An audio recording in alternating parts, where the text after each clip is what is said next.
Ang tarot reading na ito ay para sa Aries. So ito ay binunot ko na para mabilis. Aries, fire energy, may the tower.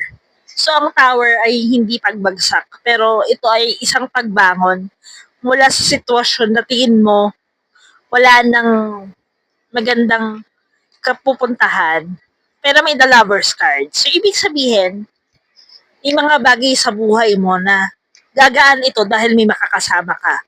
And sa lahat ng bigat na pinagdadaanan mo, kung sino man ang mga Aries rising, Aries sun, Aries moon, para to sa inyo.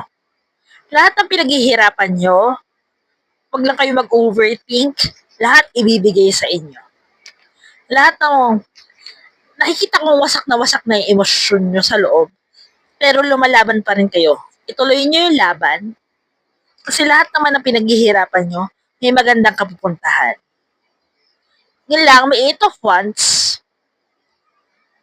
and may Ace of Swords, and may 8 of Cups, may the Sun.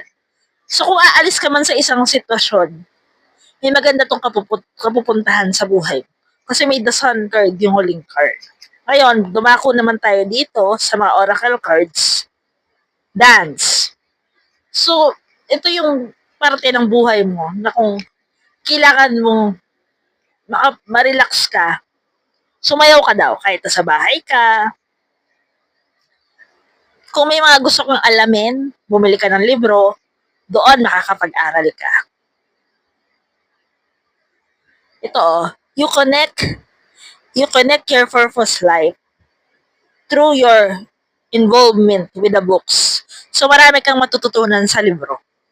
Hindi lang libangan mo ang pagbabasa. Kung mahilig kayo sa libro, bumili kayo ng mga subject ng libro na pwedeng may mga matututunan kayo na pwede nyo rin pagkakitaan to. Kasi nakikita ko may parating na pera sa inyo, mga Aries. Pero, kailangan maging matalino kayo. Kung ano man yung sinasabi sa inyo ng emotions nyo, kung pagsasayaw man ang pwede yung pagkakitaan dahil magaling kayo doon, so be it.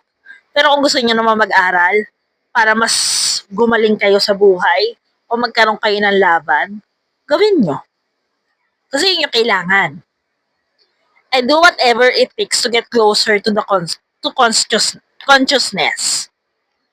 So, malaking bagay din na kung ano man yung mga naiisip nyo, kailangan naka-align siya sa consciousness nyo. O kung ano yung sinasabi sa inyo ng konsensya nyo or ng